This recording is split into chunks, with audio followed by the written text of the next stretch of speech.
Buenas noches, soy Enrique Gómez y le agradezco que nos siga acompañando en este análisis de datos donde colocamos a México en contexto. Hoy abordaremos un tema obligado, la alternativa migrante, es decir, qué viene y cuáles son las acciones que se están instrumentando para garantizar los derechos y el bienestar de los migrantes mexicanos que radican en Estados Unidos.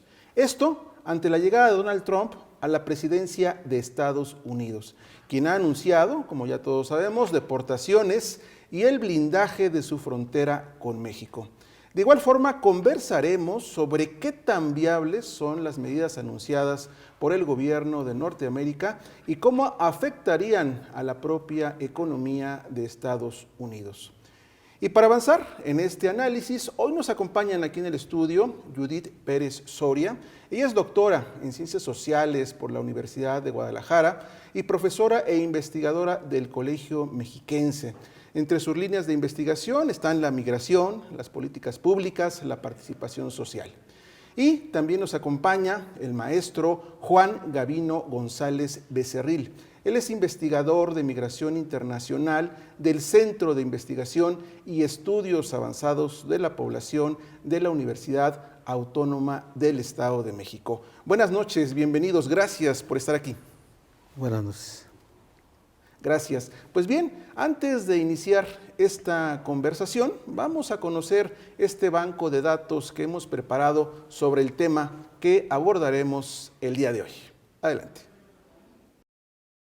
El fenómeno migratorio de México a Estados Unidos tiene antecedentes históricos que se pueden ubicar en tres momentos distintos. La investigación titulada La migración de trabajadores mexicanos a los Estados Unidos de América, elaborada por Manuel de Jesús Esquivel Leiva y disponible en la Biblioteca Jurídica Virtual del Instituto de Investigaciones Jurídicas de la UNAM, señala que el primer momento histórico se ubica de 1848 a 1940. Este periodo, indica el estudio, considera la guerra México-Estados Unidos que derivó en la pérdida de más de la mitad del territorio mexicano, que pasó a dominio del gobierno estadounidense, además de los primeros flujos migratorios y la expulsión de 400,000 personas de origen mexicano, ocurrida en Estados Unidos entre 1929 y 1935, tras la depresión económica ocurrida en este país. La referida investigación ubica que el segundo momento histórico fue tras la Segunda Guerra Mundial, cuando estuvieron en vigor los convenios sobre braceros para garantizar mano de obra en Estados Unidos. Y el tercer periodo inició cuando terminaron dichos convenios sobre braceros en 1965, aunque la migración continuó. Con este antecedente histórico, en la actualidad la administración norteamericana de Donald Trump instrumenta un nuevo embate contra la migración mexicana hacia territorio estadounidense. Sin embargo, los números advierten que el histórico fenómeno migratorio ha generado una intensa convivencia social, política y económica entre ambos países. Distintas estadísticas indican que en territorio de Norteamérica se encuentran cerca de 40 millones de mexicanos, cifra que incluye a quienes nacieron en México, así como a los de ascendencia mexicana. Este es el contexto para entender el nuevo embate de la administración Trump. Bien, pues vamos a abundar más en estos datos que estamos viendo sobre lo que conocemos o como lo que hemos denominado como la alternativa migrante a raíz del embate de la administración Trump sobre los migrantes que residen en Estados Unidos. Maestra Judith Pérez Soria, quisiera que comenzáramos un poco con los datos. ¿Qué datos podemos conocer respecto a cuántos migrantes residen en Estados Unidos, cuántos de manera ilegal, y esto cómo afecta o cómo interactúa con la economía de Estados Unidos? Sí, bueno, pues muchas gracias, buenas noches. Primero, con los datos siempre vamos a tener un problema porque es una población que difícilmente se puede captar dada la condición de no tener documentos. Pero bueno, tenemos estimaciones y primero hay que señalar que actualmente con datos de 2023 tenemos que hay 10.9 millones de mexicanos con diferente condición migratoria. No quiere decir que estos 10 millones sean indocumentados. Pero hay otra cifra que me parece que es la que va a estar manejando el gobierno de los Estados Unidos, que proviene del Instituto de Políticas Migratorias, que ha contabilizado que hay 11.3 millones de inmigrantes sin documentos de diferentes nacionalidades. de los cuales la mayoría pues es de origen mexicano, es decir, están calculando que hay el 45% de estos 11.3 millones de inmigrantes sin documentos provienen de México, y esto equivaldría a 5.1 millones de personas de origen mexicano. Esto habla de la importancia tanto de los migrantes legales como ilegales en la economía de Estados Unidos. ¿Qué tanto influye su presencia de ellos en este país? Efectivamente, bueno, la importancia en términos económicos es muy grande, ¿no? Hay, por ejemplo, datos que nos dicen que de $1 que se gasta en protección social para los ciudadanos estadounidenses blancos, pues los inmigrantes solo gastan 0.5, es decir, el otro 0.5 de dólar está financiando todo este sistema de protección social de los Estados Unidos, ¿no? Creo que esto nos ayuda a matizar los datos porque contribuyen con su trabajo, es una fuerza de trabajo pues que se paga mal pagada, pues, y esto genera un excedente. Mucha de la economía se sostiene en Estados Unidos por esta fuerza de trabajo migrante, y además no están consumiendo los servicios sociales, como se dice en el documento, en el discurso oficial. De acuerdo. Maestro Juan Gavino, hablamos sobre los migrantes que ya están en Estados Unidos, pero ¿cómo está el flujo migratorio actualmente de México hacia Estados Unidos? ¿Se habla que ha disminuido? ¿Es correcto eso? ¿O qué cifras tendríamos en cuanto a cuántos mexicanos de manera anual buscan alguna oportunidad en Estados Unidos? Bueno, los datos son oscilatorios dependiendo de la coyuntura, es decir, por ejemplo, en 2008 disminuyó, con el COVID disminuyó. Sin embargo, nunca llegó a lo que se llamó en algún momento tasa cero de la migración. Hoy se estima que más de 1 millón de mexicanos se van de manera anual a Estados Unidos, y una cantidad más o menos similar están regresando a este país. Entonces, por ejemplo, después de la pandemia se fueron más o menos como 400,000 migrantes anuales, y de los 12 millones que habían en Estados Unidos, según el dato después del COVID, disminuyó a 11.7 millones. ¿Eso qué quiere decir? Que disminuyó 300,000. Pues estamos hablando de lo que se ha denominado migración de primera generación.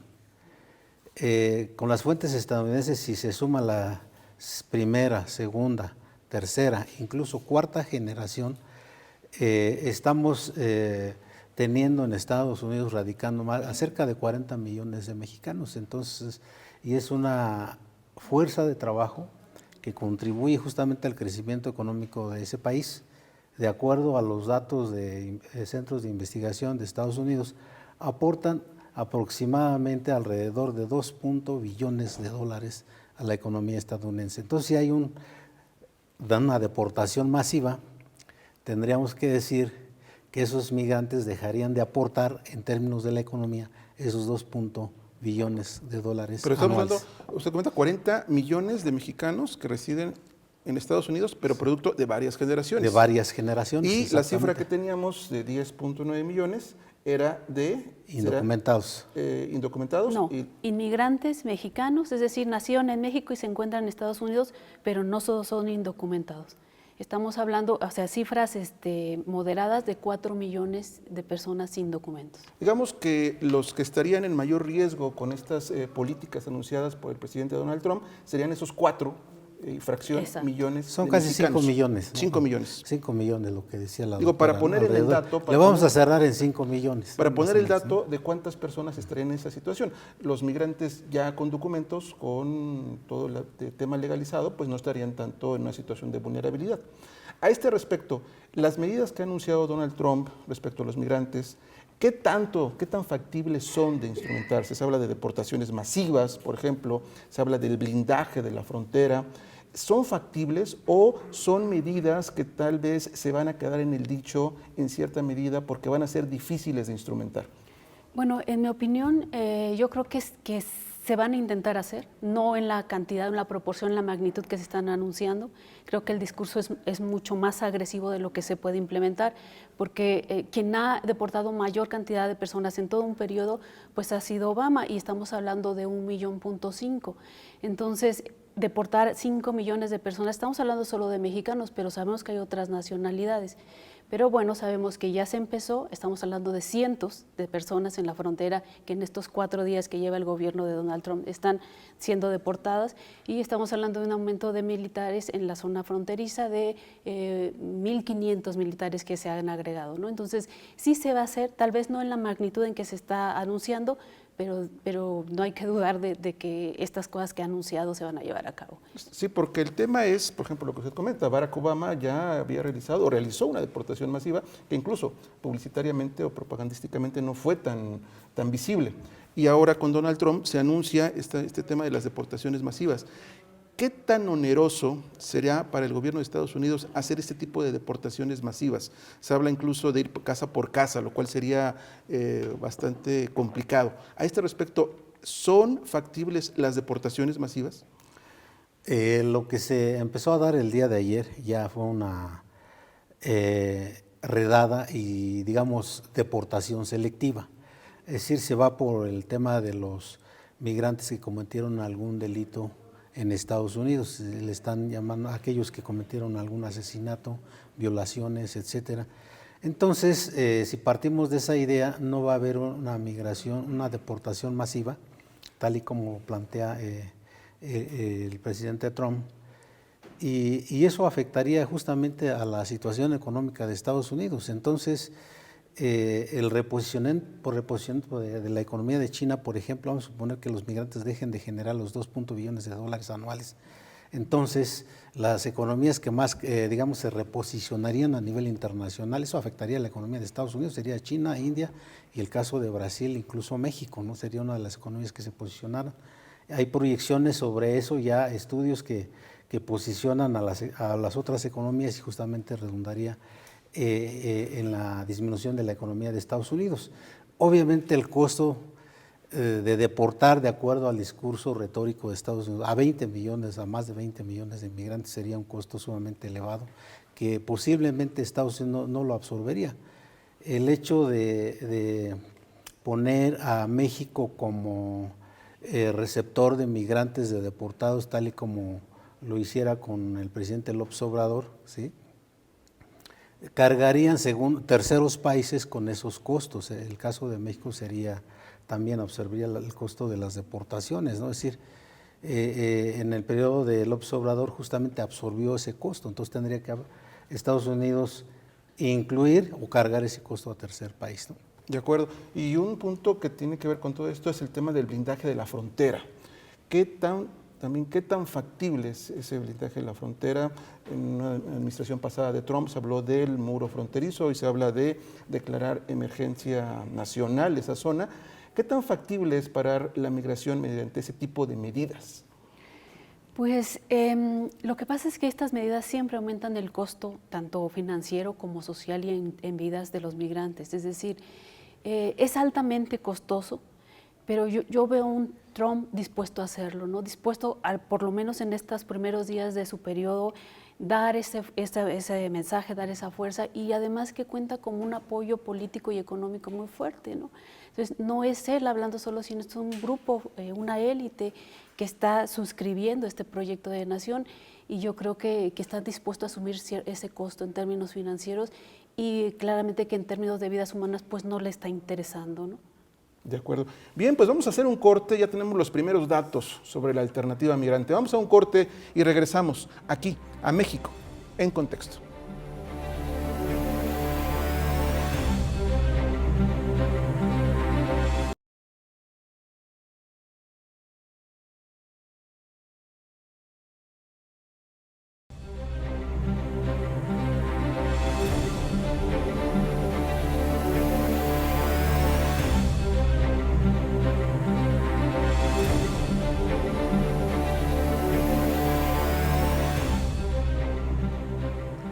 Ya estamos de regreso en este análisis donde con datos e investigación colocamos a México en contexto. En esta ocasión estamos hablando de la alternativa migrante ante el embate del gobierno de Estados Unidos. Nos acompañan en este análisis los especialistas en migración, Judith Pérez Soria y Juan Gavino González Becerril.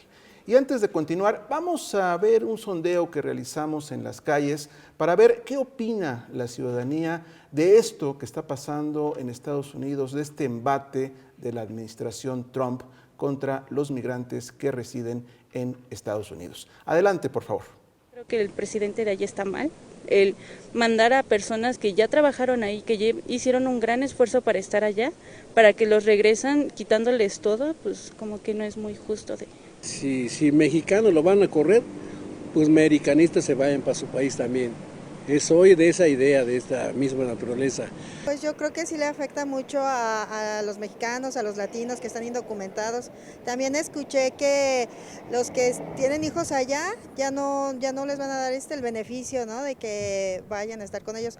Gracias, pues sin duda la opinión de los ciudadanos y ciudadanas es importante, nos habla de cuál es el pulso de lo que está generando esta controversia con el gobierno de Estados Unidos. El tema de qué viene para Estados Unidos en caso de que se concreten esas deportaciones masivas de las que se hablan, qué tanto se afectaría, hace un rato usted comentaba los 2.2 billones que se verían afectados, qué tanto se afectaría la economía de Estados Unidos con este tipo de medidas migratorias. Obviamente traería un efecto negativo, como ya lo mencionamos. Y está demostrado los estudios que se han hecho para el caso de México y Estados Unidos, el hecho de invertir una gran cantidad de recursos económicos y la militarización en la frontera México-Estados Unidos está demostrado que no reduce la migración. E incluso en años previos, en donde hubo deportaciones masivas y también una gran cantidad de recursos económicos y humanos, está demostrado que no disminuyó la migración. Al contrario, ha crecido el número de migrantes de distintos orígenes y a partir de ello se han planteado algunas alternativas de incidir en las causas de la emigración y crear algunas políticas de recepción, como ya lo está haciendo el gobierno de México en el caso de México Te Abraza, por ejemplo, que está incluyendo elementos de atención con cruces intersecretariales, ¿sí?, en caso de haber un retorno masivo, ¿no? Entonces ya vemos que va a haber efectos de tipo demográfico, diríamos así. Lo primero que le pegaría es la reducción de poblaciones migrantes en Estados Unidos, que estamos viendo que la mayoría son jóvenes y que obviamente son los que están cubriendo este hueco demográfico en Estados Unidos, ¿no? Y lo otro es la parte económica, como ya mencionamos, la parte, digamos, política que tendría que trabajarse. En algún momento México y Estados Unidos plantearon reuniones internacionales que le llamaron reuniones de alto nivel para poder resolver estos temas de la migración que habría que retomar, y eso se hace en el terreno de la diplomacia, es decir, la diplomacia mexicana tiene buenos antecedentes como para poder negociar en términos de la no deportación masiva de migrantes, porque obviamente los beneficios de los dos países son mutuos, son complementarios, es decir, estamos hablando de dos economías y de dos países que se complementan en distintas dimensiones, es decir, si estamos ya hablando de 40 millones de migrantes en Estados Unidos, entonces ya es una sociedad que se articula, ¿sí?, a través de esta migración y comunidades transnacionales que es difícil separar, ¿no? Entonces, obviamente va a haber regulaciones, ya firmó las primeras iniciativas el presidente Trump, pero tienen que pasar por la Cámara de Representantes. Hoy en la mañana se anunció que ya incluso delitos menores se van a castigar, ¿no? Y por eso yo reitero que justamente el término de la deportación va a ser selectiva, no va a ser masiva. No va a ser masiva. Y a este respecto, entrando ya a las medidas que se pueden instrumentar desde el gobierno de México, ya se han anunciado algunas, estas de Abraza a los migrantes, programas sociales. ¿Qué más se podría hacer? ¿Cómo se podría enriquecer más la respuesta del gobierno de México? Sí, bueno, yo creo que también habría que cuidar ya en las aduanas, ya se presentaron los primeros casos de extorsión de familias por las aduanas, es decir, está muy bien este programa de recepción, de incluirlos en programas sociales, pero también hay que cuidar eso, ¿no? Porque esto siempre se ha reportado por los migrantes que sufren extorsión en las aduanas y esto, digamos, pues va a incrementar la situación de vulnerabilidad de las familias deportadas. Lo otro es que tenemos ya que pensar en un plan de reintegración a las comunidades de origen.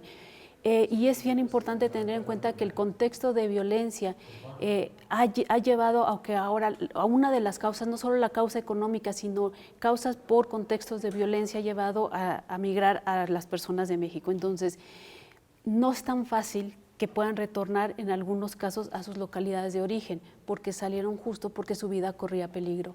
Entonces también aquí hay que cuidar, hay que tener como un plan en dos vías, los que sí pueden regresar a localidades de origen y los que no pueden regresar, dónde se van a quedar y cómo se van a asentar. Es decir, pensar en un programa de integración con la mayor protección que se pueda, ¿verdad? Porque son vidas que se transformaron. Hablamos de que los migrantes mexicanos en promedio tienen 10 años en los Estados Unidos, es decir, una vida hecha allá, y regresar a México pues no está tan sencillo, ¿no? Entonces pienso que por ahí programas, planes, estrategias de reintegración a las localidades de origen y bueno, pues ir pensando en atender las causas de violencia que están generando desplazamientos forzados. Sí, porque lo más importante es que cuando hablamos de una deportación se trunca una vida, laboralmente hablando, profesionalmente hablando.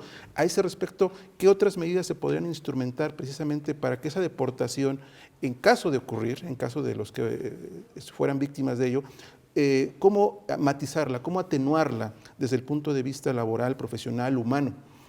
Sí, va a haber una separación de familias, que es lo más importante. Aquí hay que recordar que el núcleo más importante demográficamente hablando es la familia.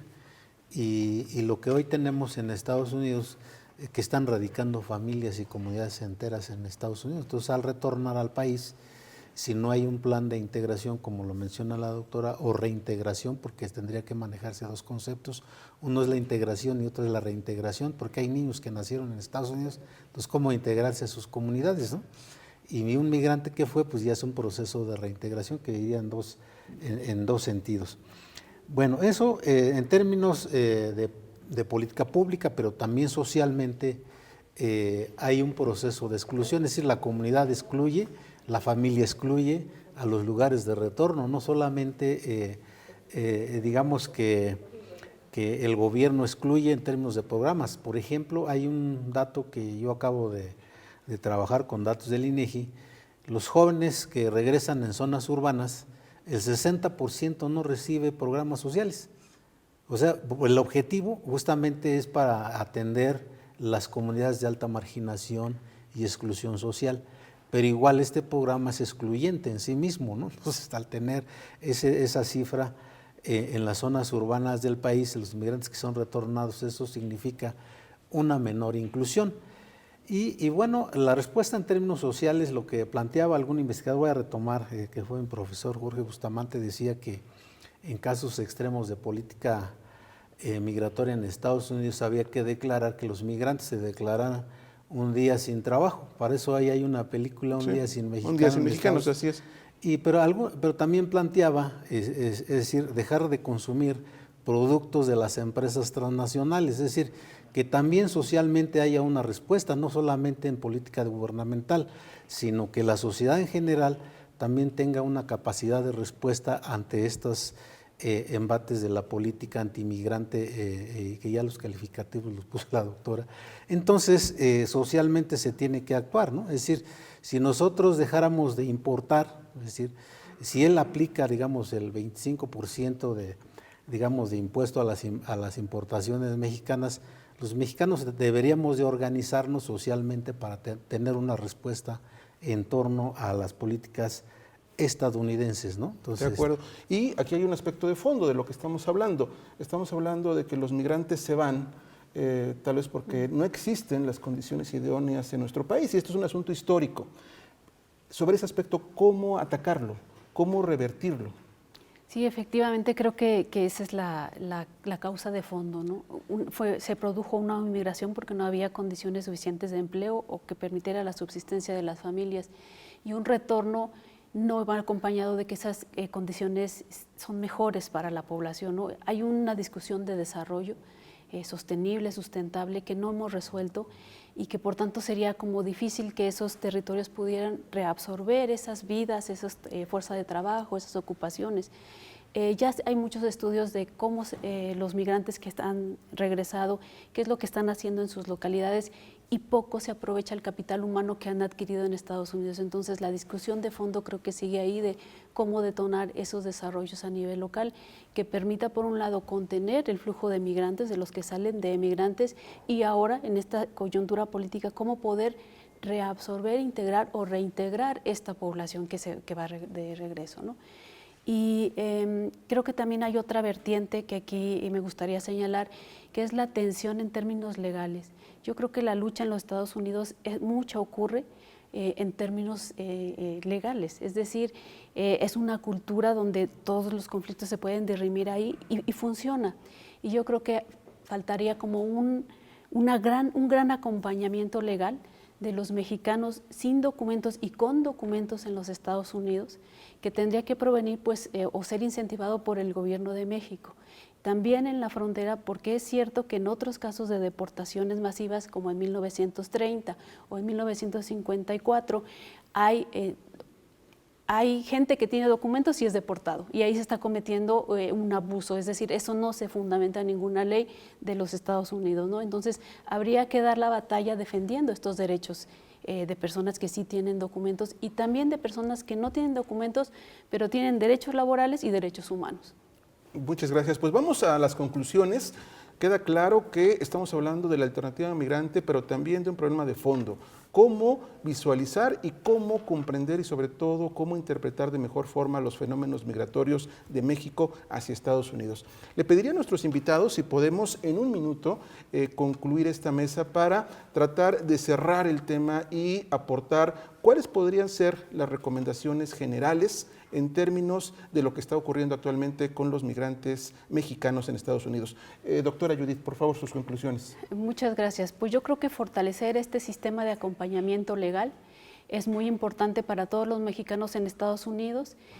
Además, procurar que las condiciones en la frontera sean atendidas de mejor manera, porque se va a venir un conjunto de población flotante que es de todas las nacionalidades, incluyendo la mexicana, pero que, como ya dijo la presidenta, va a atender. Entonces hay que ponerle mucha atención a estas condiciones de vida para que no aumente la violencia, la inseguridad y la pobreza.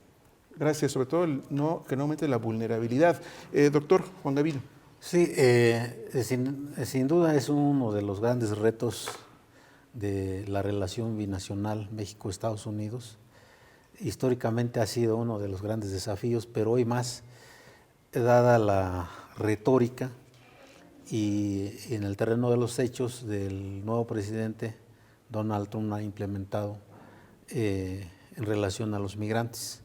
Entonces, como sociedad debemos de tener una capacidad de respuesta institucional y socialmente hablando para poder atender esta problemática que tiene muchas aristas, ya lo mencionábamos, que tiene la arista demográfica, económica, política, social e incluso cultural.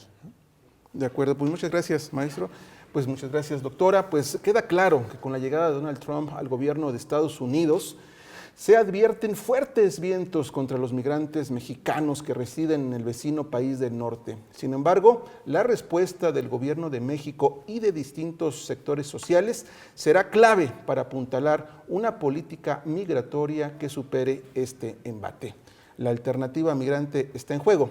Le agradezco que me haya acompañado esta noche a colocar a México en contexto. Muy buenas noches.